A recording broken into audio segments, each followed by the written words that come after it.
Hello, I'm Sarah Hutton, Interim Dean of Libraries at Umass Amherst, and I'm delighted to welcome everyone to today's conversation, Our Tools and Our Values, with Ethan Zuckerman and Martha Fuentes Batista.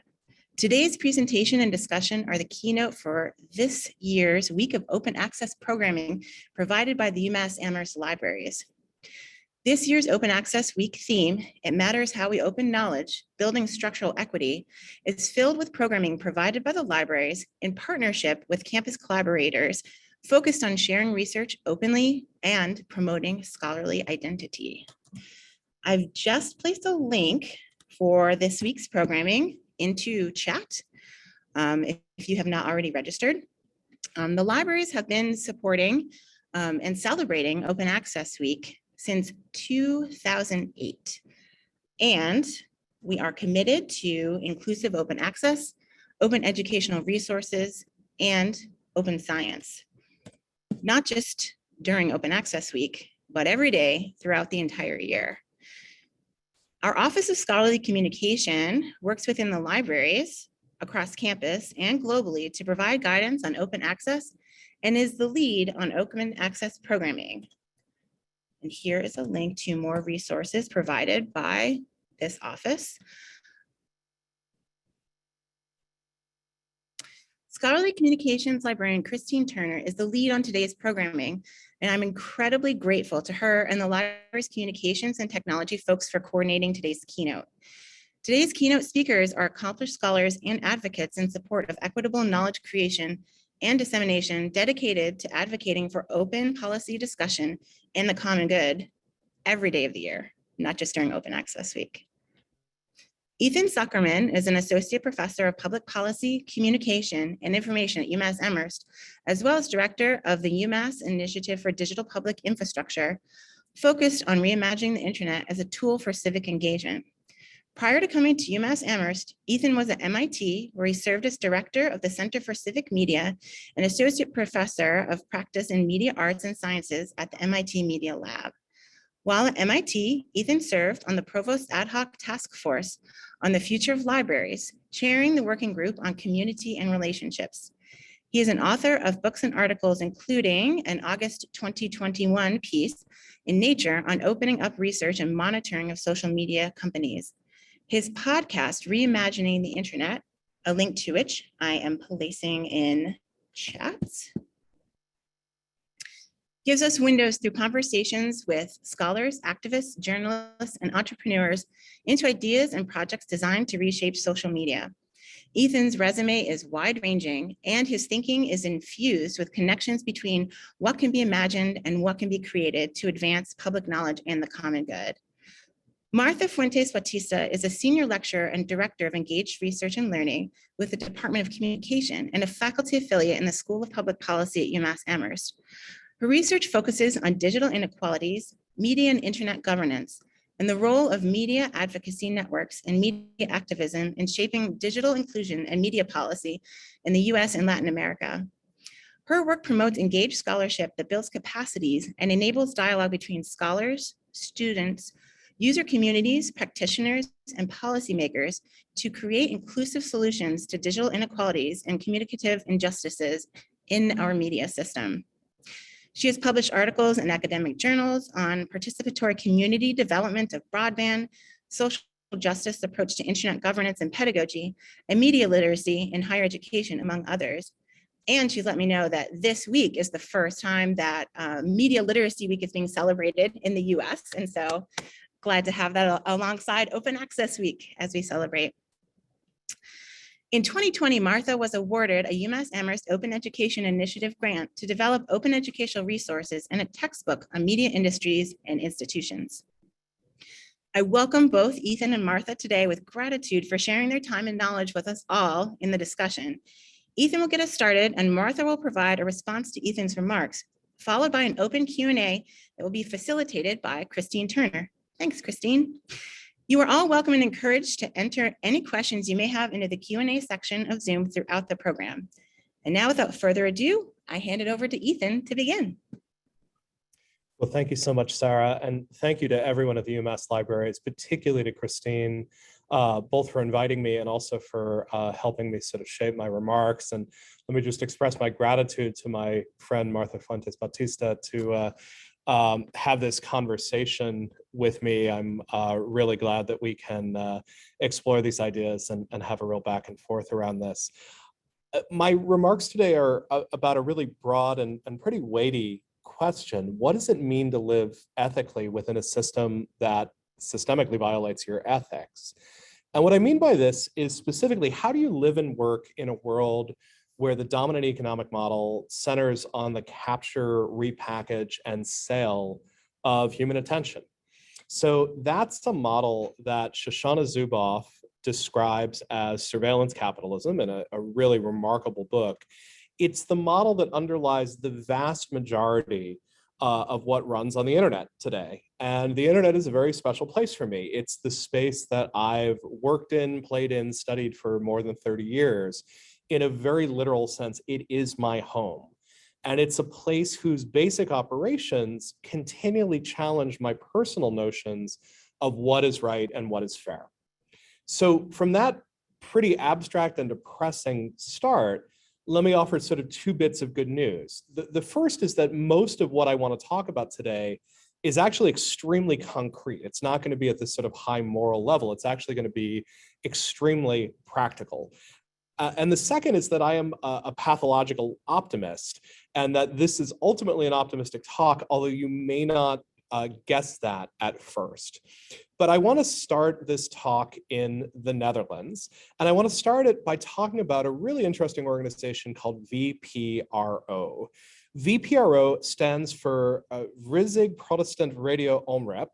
And for all the Dutch speakers in the audience, I apologize. I know that I have mangled that.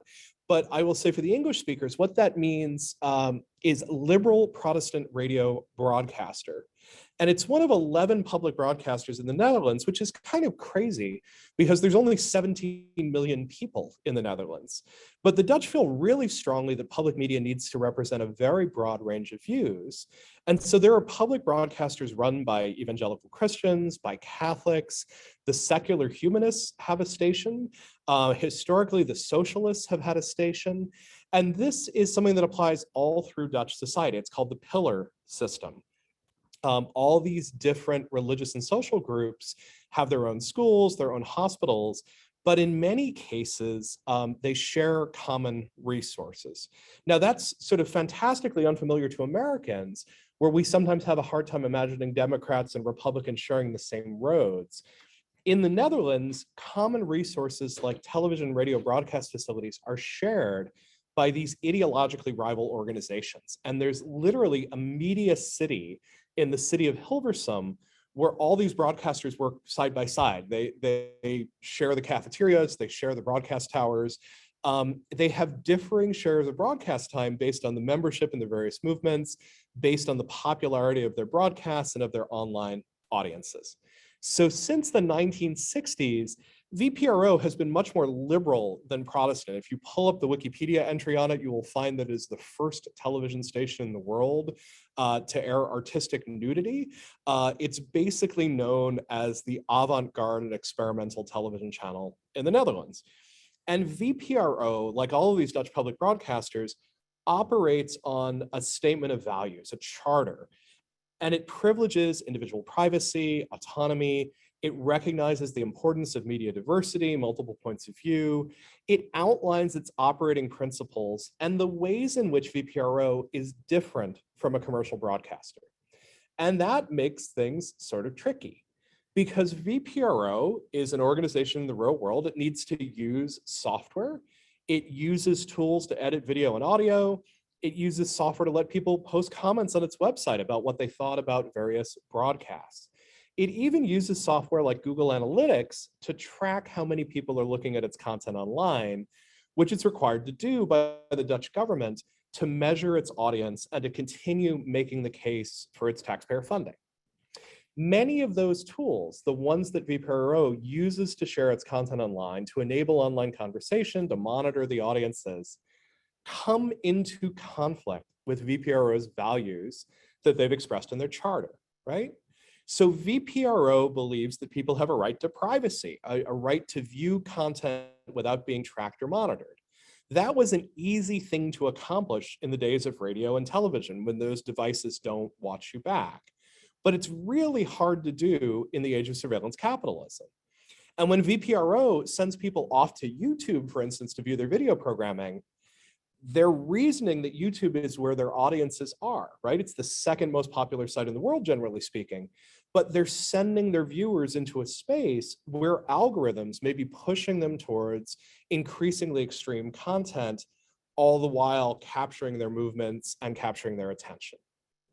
So here's the thing, there's a lot of values-led organizations out there aside from public broadcasters, and they face these tensions too. In the United States, newspapers are this weird hybrid organization. They exist for the commercial purpose of increasing shareholder value in most cases. Some of them are members of publicly traded companies, some are private firms, but they also have this social mission, which is to inform the public and hold institutions accountable. And those split identities can come into tension with one another.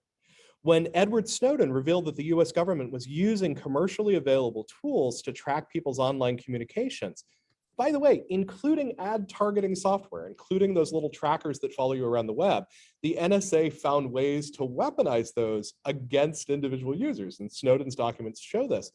The Guardian, which was running Snowden's revelations, were posting these things on their website, which had the same trackers that Snowden was talking about, right? So you are revealing the problems of surveillance capitalism while simultaneously using surveillance capitalism to support the editorial process to make it possible to talk about surveillance capitalism. It's not clear to me whether the Guardian actually saw the irony in this. They made their decision. For commercial reasons, they needed to use the tools that they had in order to carry out their mission of informing people. So my friend, Hershon Bogart, is the digital director for VPRO, and he is not a guy who's comfortable making that compromise. In his view, for VPRO to be a really values-led organization, it needs to think very seriously about the tools it uses to carry out its mission.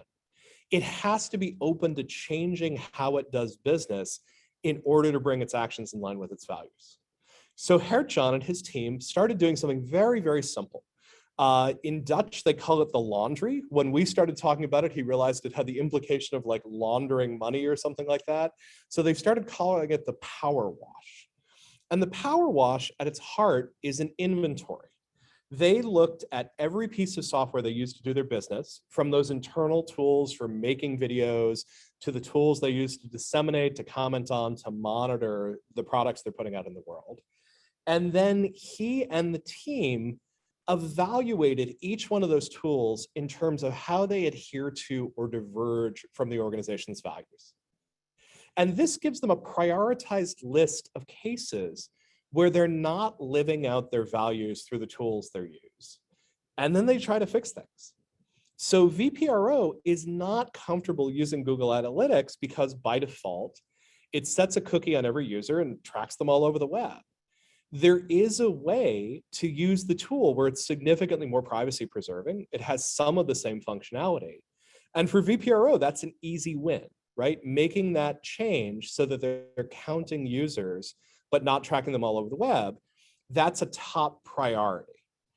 But it's rarely that easy. In many cases, VPRO would actually need to build its own tools to escape the sort of ethical trade-offs that are associated with these systems. And that's something that's expensive and risky.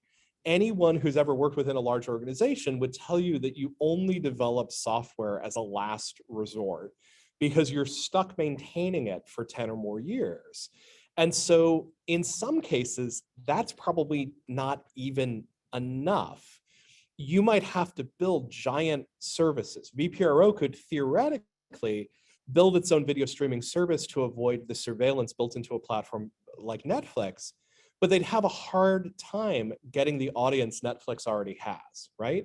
So not only would they have to build Netflix, they would then have to compete with Netflix. They could theoretically build a social network to escape all the myriad dysfunctions of Facebook, But that's even harder than building Netflix, because social networks benefit from having a large and active membership.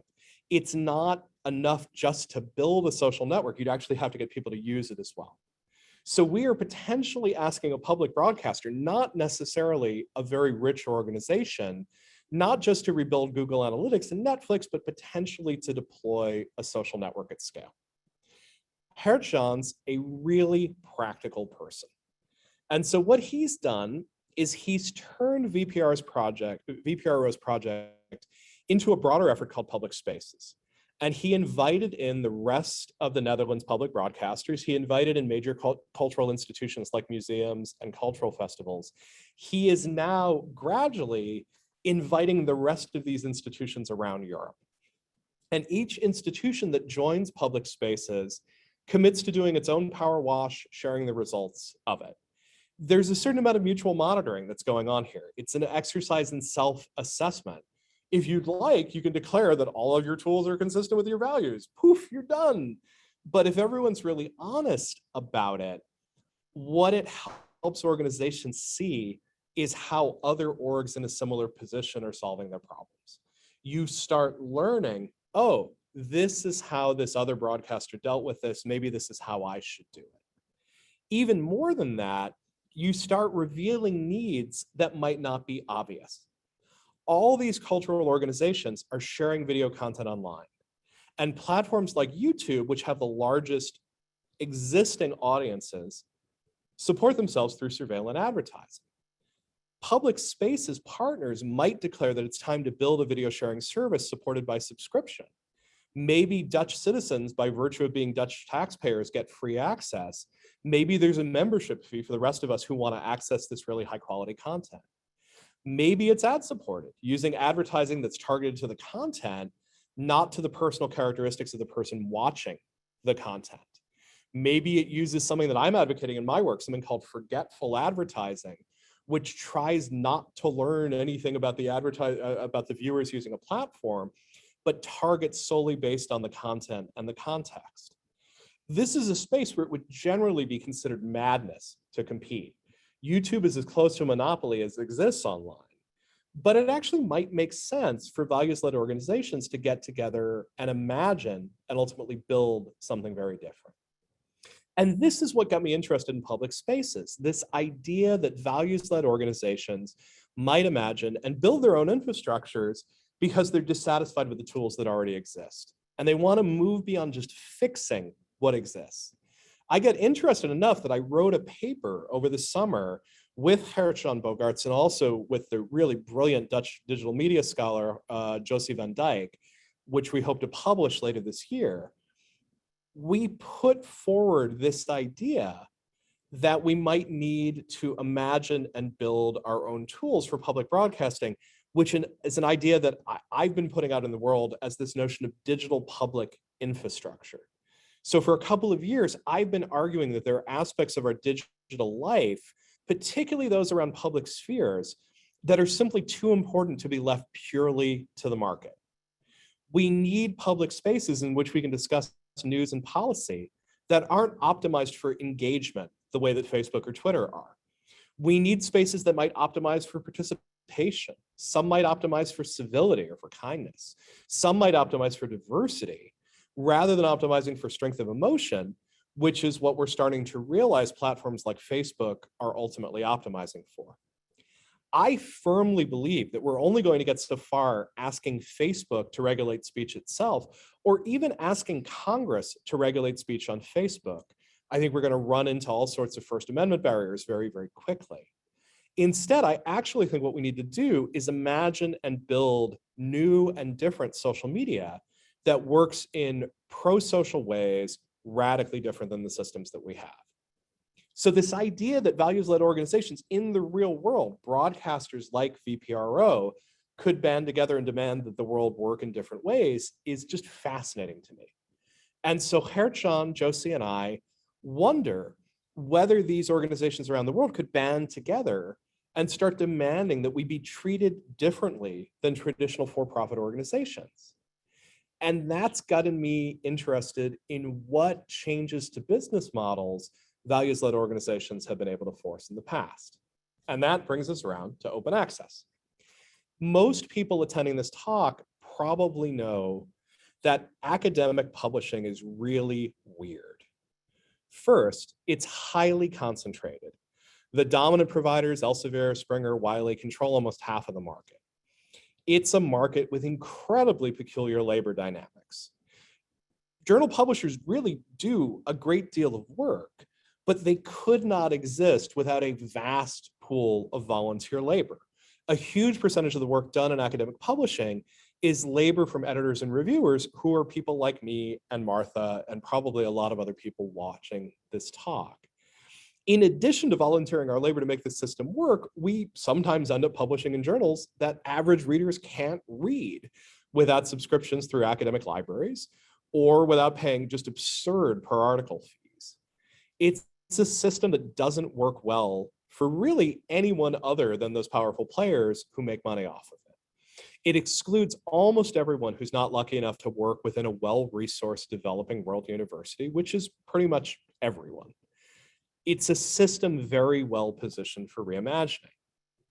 In December 2001, a very small group of academics, publishers, activists began the Budapest Open Access Initiative. And it was essentially a reimagining of scholarly publishing and how it could work. They ended up issuing a declaration that's been enormously influential, and it begins like this. An old tradition and a new technology have converged to make possible an unprecedented public good. The old tradition is the willingness of scientists and scholars to publish the fruits of their research in scholarly journals without payment for the sake of inquiry and knowledge. The new technology is the internet. The public good they make possible is the worldwide electronic distribution of the peer-reviewed journal literature and completely free and unrestricted access to it by all scientists, scholars, teachers, students, and other curious minds. Removing access barriers to this literature will accelerate research, enrich education, share the learning of the rich with the poor and the poor with the rich, make this literature as useful as it can be, and lay the foundation for uniting humanity in a common intellectual conversation and quest for knowledge. That's pretty weighty, but the document moves on to give a working definition of open access. By open access to this literature, we mean its free availability on the public internet, permitting any readers to read, download, copy, distribute, print, search, or link to the full text of these articles, to crawl them for indexing, pass them as data to software, use them for any other lawful purpose without financial, legal, or technical barriers other than those inseparable from gaining access to the internet itself. The only constraint on reproduction and distribution, and the only role for copyright in this domain, should be to give authors control over the integrity of their work and the right to be properly acknowledged and cited. So here's the thing, from this incredibly optimistic and visionary statement, open access has done something truly amazing. It's emerged as a viable and widely used alternative to for-profit models of scholarly publishing. It is not universal, but there are fields like mathematics and physics where OA is the default publishing model. But it's also demonstrated how difficult it is to build systems that work when reimagination meets practical realities. I know most of the people who were in the room for the Budapest Open Access Declaration. They genuinely did not see a world in which journals would be charging $1,000 plus fees for making articles open access. And they also believed that funding agencies would cover most of it, that we would not have scholars essentially asking their universities for publication fees to try to sort of participate within this. But putting aside some of those practicalities, my sense is that OA is going to become the dominant model of scholarship, scholarly publishing in the next 20 years. I think we're fighting a downhill battle. I think we fought the uphill part of it. I think now it's the sort of mainstream acceptance of it. I would predict fairly confidently that in 20 years, Elsevier and others are going to be viewed as this sort of strange and temporary consequence of late stage capitalism, where we thought that market mechanisms were the only way to allocate resources. It should be obvious to everyone that universities and libraries are values-driven organizations, and that the rules that work in other spheres like commercial publishing just aren't consistent with our organizational values. So I say this not because I am necessarily an optimistic person, but because we're actually seeing this happen. We're seeing the impact of transformative agreements where the people who fund scholarly publishing, often national science foundations or educational ministries, are making agreements with journal publishers to move funding from closed to open journals. It won't surprise you to hear that the Netherlands was actually the first country to sign a significant transformative agreement and is currently the world leader in moving its scholarly publishing over to open access models. But even more broadly, people who are reimagining scholarly and library publishing are using some of these same methods that Public Spaces is employing. There's a group called the Next Generation Library Publishing Project, and they're developing a checklist to help libraries align their publishing tools with their values, much as the Power Wash does for European public media. And we're starting to see alliances come forward. Here at Umass, we're partnering locally with the 5 college system to make resources more accessible using open source software and an electronic resource management system that's connecting our research university with the 4 brilliant colleges that we share this town with. And we're taking on 2 important other battles, open source software and access to electronic resources, that libraries are very well poised to fight as values-led organizations. This sort of solidarity with your nearest neighbors reminds me very much of that experience of Dutch public broadcasters holding hands, despite to an extent the rivalry that they have. So the good news is that reimagination is possible, and that a struggle that seemed sort of impossibly optimistic 20 years ago could become a downhill battle. But here's the bad news. It turns out that access to knowledge is a necessary but not sufficient condition to correct the imbalances that some have started calling information privilege. This is the idea that, shocking, scholarly publishing is not purely a meritocracy.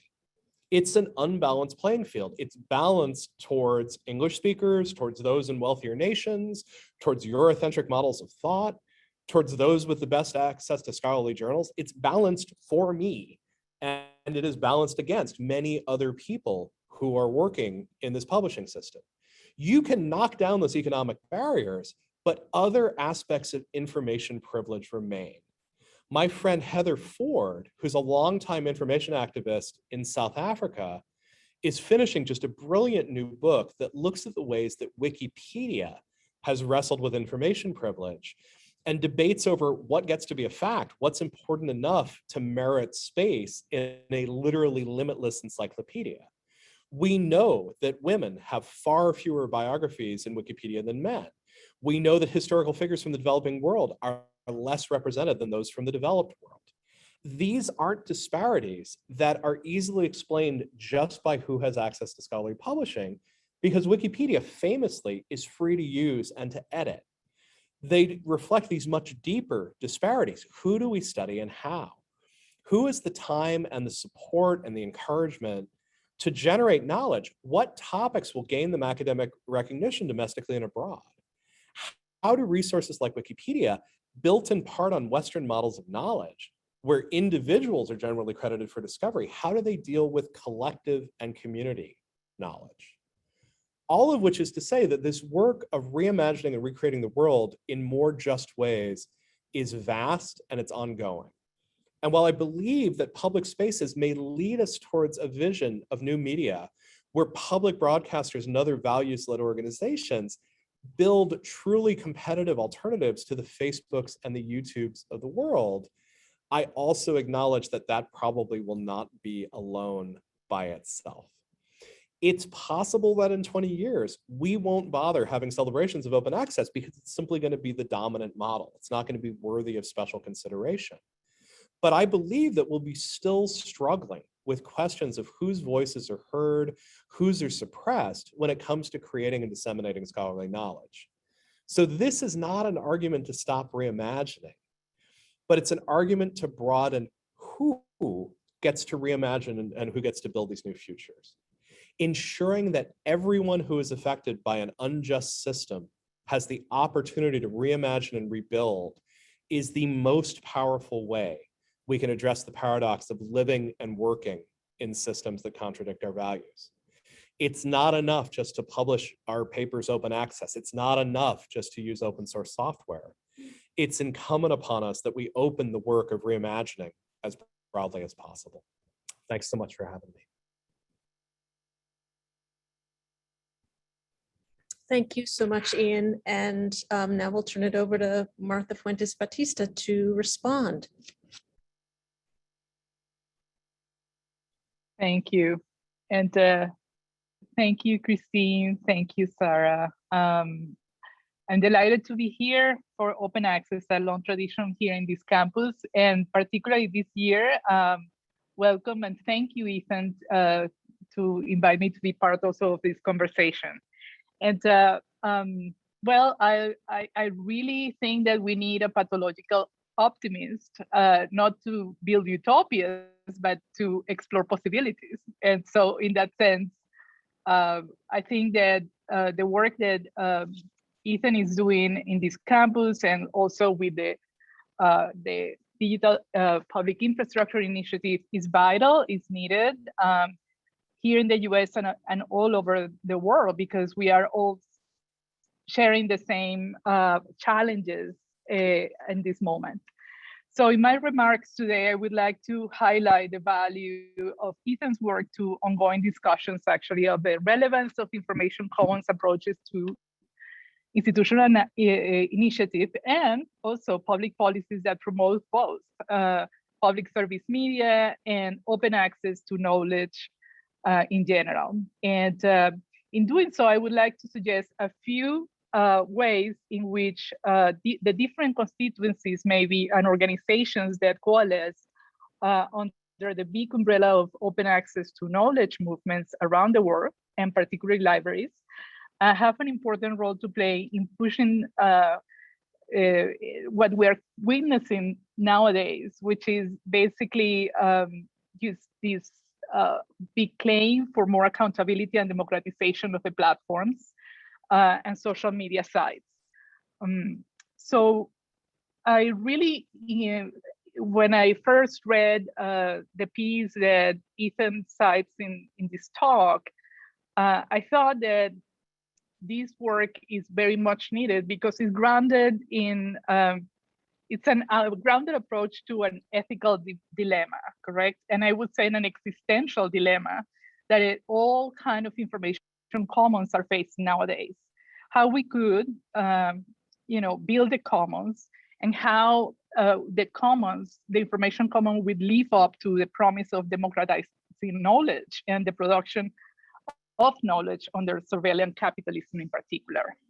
And how does the commons-based peer production model of open access initiative will survive in this environment of increasing pressures for the hyper commercialization generated by the dominant commodity model of the platforms. So I just will refer for matter, for the sake of time, to three of what I see key contributions of this work, and probably offer maybe other venues to explore from this point of view. Well, first of all, why is public service media organizations a relevant example, for instance, to examine the dilemma that the information commons is facing nowadays? Why the PRO and public spaces become relevant also for the US and in the US context? So most of the access to knowledge literature actually draws from case studies and analysis of, for instance, the free and open source software movement and successful peer production experiences like Wikipedia. But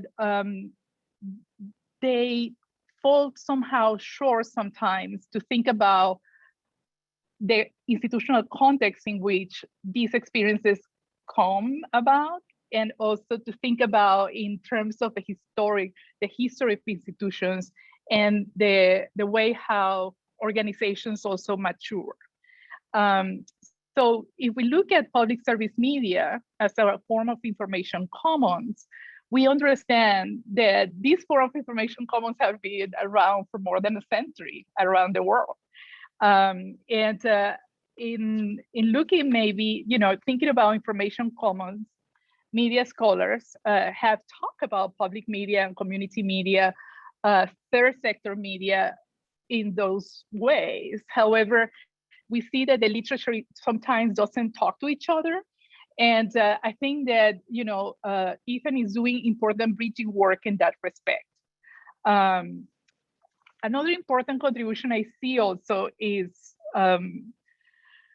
what I think is the importance of analyzing these cases, in particular also context and historical moments. And in raising the question of surveillance capitalism, he's exactly doing that, correct? So not only the web have changed, but the conditions in which peer production have changed. We thought of peer production as transformative, as autonomy enhancing mechanism. We saw the open access movement and open knowledge education and so forth as a real, I would say, like catalysis for change, for dramatic change, for structural change. However, in the recent years, I would say it is true that institutions have been adopting these modes of collaborative peer production. However, we have seen also how barriers for engagement, diversification, access, unequal footing, etc., still persist. So those barriers are still sometimes difficult to bring down. So think about proactively, thinking about in those terms that maybe how institutions that have been around, like public service media in Europe, correct? Probably is the best case scenario. Netherlands, the best case scenario, probably as well. And from there, we can think about maybe how public service media, which are information commons, correct, that were created actually to fulfill public interest obligations in the media system, are battling, are, if you want, struggling and negotiating their standing and how they fulfill their mission in this new environment, correct? So I think that that's a very important part that I would like to see more even emphasized. I really, when Ethan was preparing these remarks, I was asking him, like, tell exactly, the issue of actually the component of these solutions of privacy by design that the PRO are trying to address and develop, or how the problems of collaboration, correct, and opportunities of collaboration are emerging around public service, public spaces. Thinking about those lessons and how we can address both kind of opportunities and limitations of these experiences will be tremendously important, I would say, also for the search and the opportunities and the spaces that we can build here in the US. So in my own work and in the work of public service media scholars, we see that in the US, a big challenge for collaborative work in the field is actually the hyperlocalism emphasis that sometimes public policy bring to bear, correct? So also the problems of funding and infrastructures that are thought as just kind of complementary, but not really building a public forum where we see the need of that. However, we still, every year when we go to budget kind of discussions, we have to face the problems of, hey, we will have enough funding maybe for the Corporation of Public Broadcasting, and not talking about the challenges of how we really upgrade and bring up to the 21st century all the operations of, of public media in the US. So thinking about how if this has happened, maybe being facilitated in other contexts, it matters, correct, for us, I think. The other thing is that in Netherlands and in Europe, they're ahead of times because they have the general data protection regulation. So I wanted my question say, hey, how this context also inform the work that now all the possibilities open for these actors in the field? Is this something that maybe they are finding or creating or using as leverage? We have, sadly, unfortunately, very patchwork in this here in the US. Actually, California is closer to the EU, but there are many other states that have not even started to talk about this, correct? So taking that into account, I want just to say that this is why institutional adoption and the opportunities open by organizations like the American Library Association and all the networks, wonderful networks that emerge from it in our academic institutions and so forth are crucial, because they are really the only intermediary, the only kind of B2B, correct? The amazing pressure that we're feeling under the advance of platforms that are just operating under this surveillance capitalist mode of production. So the other thing I really enjoy about this work is the importance of thinking about public service approaches to social media and information intermediation. And this remind me of Ethan's pioneer work as when he, maybe more than 10 years ago, started to talk about intermediary censorship when nobody kind of still saw it. We have that clearly. And so I think that, going beyond kind of poor celebratory approaches or hyper optimism or being too critical, I think that Ethan's analysis actually shows the complex relation that these organizations have with the established commercial platforms, correct? And how they are trying to address that, manage that, negotiate that. So the good news is that these are very uneven power dynamics. So these organizations still have and should harness, as a networked activist experience, this tremendous potential to intervene and create their tools, and also, why not, to negotiate with the platforms? Why not, correct? So that's one of the things that stood out for me as an important message. One of the things that is important also to point out is that these platforms are not going away. And as the current pandemic have demonstrated, we do depend on them heavily. So it's time maybe to reclaim public voices on the governance of these platforms.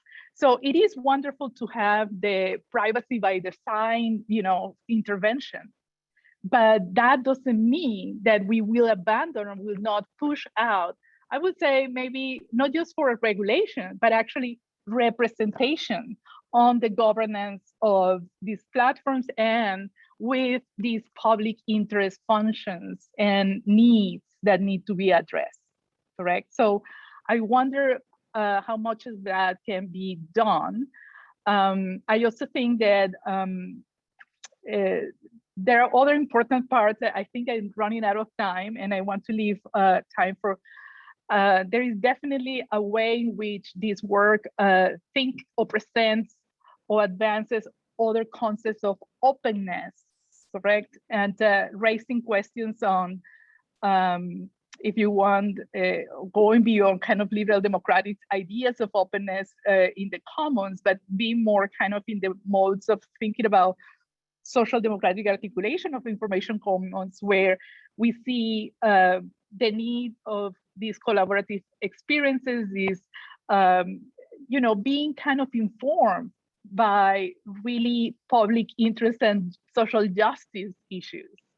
So that's a big call here, the final remarks.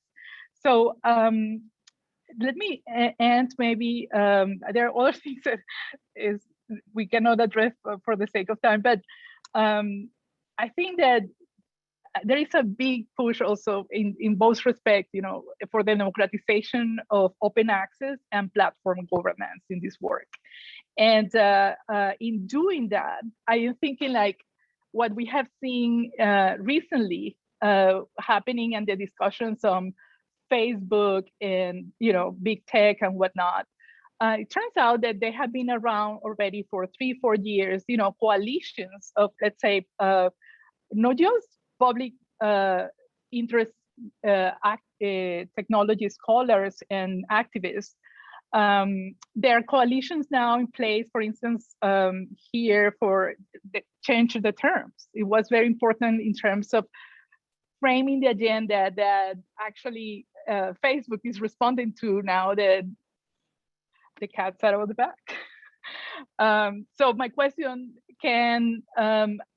what is the agenda that the library systems can put together and try to bring to these discussions that are calling for more representation on social media governance, for instance, correct? So we all have criticized or have our suspicions about the oversight committee, for instance, for Facebook that was formed last year. However, now there are in place mechanisms that should be transparent, they should be public, they should be to address cases that are raised by users. So why don't we do that? Okay, I just want to think that in terms of overcoming information privilege, libraries in this country, I think that they have an incredible standing to harness that. But yes, in the problems, of open access publishing, and we still have to address issues of North-South relations that, and it should be a part of our concerns here at the university, in our curriculums, the way how we also use resources and whatnot, but also how we constitute repositories, maybe how we think about collaborating in bringing capacity, and bringing like the perspective sometimes of journals, open access journals that are produced, for instance, in Latin America. There is a wealth of open access journals that I cannot find sometimes here, sorry. And I would say they are probably not scoring high in the impact indices and whatnot, but they are full of information and vital context, grounded, important knowledge that we will not have access otherwise. So we definitely have to do more in that respect, and create a context in which maybe we all push for this change that Ethan wants us to explore and to look for a different future. Thank you. Thanks so much, Martha. You've offered us some good questions, and I'm going to turn it over to our interim dean, because you gave us some big topics to consider, to at least provide an initial response. And all of you who are with us in the audience, if you're able, we encourage your questions for us to consider please submit them through the Q&A. Thanks. Yeah, and thank you both so much. A lot to think about, a lot. And I'm currently thinking about, in response to Martha, your question about what is the role of the libraries in this conversation and things that you'd like to see. I'd like to go back a little bit into with the recognition that the library is a values-led organization, and that we do have this, this strong role in supporting access to knowledge creation, as well as dissemination. I wanted to bring up Wikipedia just as an example of this, to kind of get your thoughts on what you think the role of the libraries is here. In in understanding and thinking back to what Ethan was saying on Heather Ford's focus on what is allowed as a topic, who's granted access and entree to being represented in Wikipedia. I understand that there's a level of skill needed, and there's a lot of gatekeeping around making contributions to Wikipedia, so far as understanding the pillars, the technical aspects, having technology access and whatnot. And in libraries, I, as many others, see that role of facilitation in being, the skills-based training, supporting programming such as Wikipediathons, and that's a clear role. But what I'm curious to hear your thoughts on is what you see the library's role as being in the discussion of, the policy aspects of how that information is shaped, particularly in countries outside of the US, where in working with Wikipedians around the world, there are certain topics that might be culturally controversial in certain countries, like, topics of gender, sexuality studies and whatnot, where more resourced public contributors that are designated by local governments will, continue to change and update content. And if we are advocating to help provide space for public voices to be amplified in these spaces, what should the library's role be in engaging, whether in the local government or cultural or policy level? So, Sarah, that's a really great and sophisticated and sort of multi-layered question, right? And I think my understanding of Wikipedia is changing literally as I'm reading Heather's book. Her core argument is that most people think of Wikipedia in what she calls the mirror theory, which is the disparities that exist in the outside world get mirrored within Wikipedia. So if we have less scholarship of sub-Saharan Africa, if we have less scholarship of women's biographies, that's what gets reflected in Wikipedia. And she ends up saying, yeah, that's not all of it, right? Because we know that Wikipedia is not an accurate mirror. There just isn't that much scholarship about Pokemon in the real world, and there's a whole lot about it on Wikipedia. So it's just got different affordances, it's got different behaviors. She says a much more sophisticated way of looking at this is to say that Wikipedia in many ways has become the best way to own facts. So we've gone through this crazy transformation in 20 years from Wikipedia being, well, no one would cite that, no one would believe that. Literally at this point, when YouTube wants to figure out what consensus reality is and sort of say, here's how we respond to someone's crazy claims about ivermectin, Wikipedia becomes the equivalent of consensus reality. These are the facts, and we've gotten to it through this process. And no one really looks at that process very closely. Somehow Wikipedia finds its way to truth. But of course, the answer is it finds its way to truth through people who know how to navigate that system and who in many cases are very powerful advocates for facts. And so Heather's new book looks at this remarkable idea that the article documenting the Egyptian revolution of 2011 was written and posted before the revolution actually happened in Tahrir Square. It actually happens on Wikipedia, posted by an activist trying to help the revolution come about before it actually comes out there and is truth. And you might take this as Wikipedia and figuring out how to work in that space has become one of the more powerful ways of asserting the ability to sort of change the world. That's really uncomfortable for people who don't want to have conversations about power. But I like conversations about power. I just want to figure out how to distribute it differently. And I think that this is something that libraries should actually get very comfortable with. We are engaged in academe in a form of creating power. We are giving the people who work with us the chance to create and shape reality, to create the world of fact, to create the world of analysis. And we are helping people do that better. And I would argue that ensuring that that process is diverse and inclusive and involving a lot of people, that is the ethically sound thing to do. And so what I would end up saying is, how can we, as people who study the information world, learn how the system really works? not just how we think it works, not just the idealized version of it, but the real practicalities of it. We owe it to ourselves as people who care about how knowledge is made and disseminates in the world to not stop at that idealized view, but to really look at those dynamics of power around it. They're not necessarily very nice.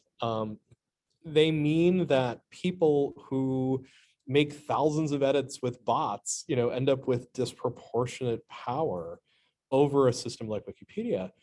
But we should understand that, and we should help people sort of understand what they would need to do to assert that form of power, because like almost everybody else, we are in the power and influence business, because that's essentially what the internet's about.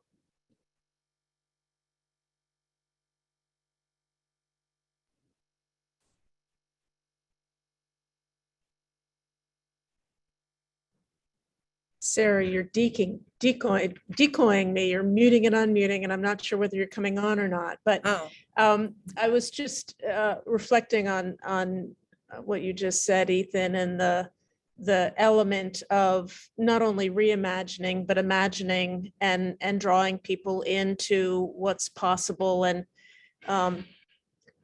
being a baseball fan, I can't help but go back to if you build it, they will come. There is an element of building the reality that you want to live in, and sharing the power of information, and sharing it. So we're approaching 1 o'clock, and I have an inkling that at Umass there have been some things going on in the background that may have been distracting some people. I want to thank everybody for joining us this afternoon. It's been a real pleasure. We're actually, the 5 of us are in the same room in different corners, but we're a collective. And this is the beginning of hopefully more conversations to come amongst us and with you. So happy Open Access Week, and more to come, and let us continue to imagine and reimagine. Thanks so much. thank you. Thanks so much.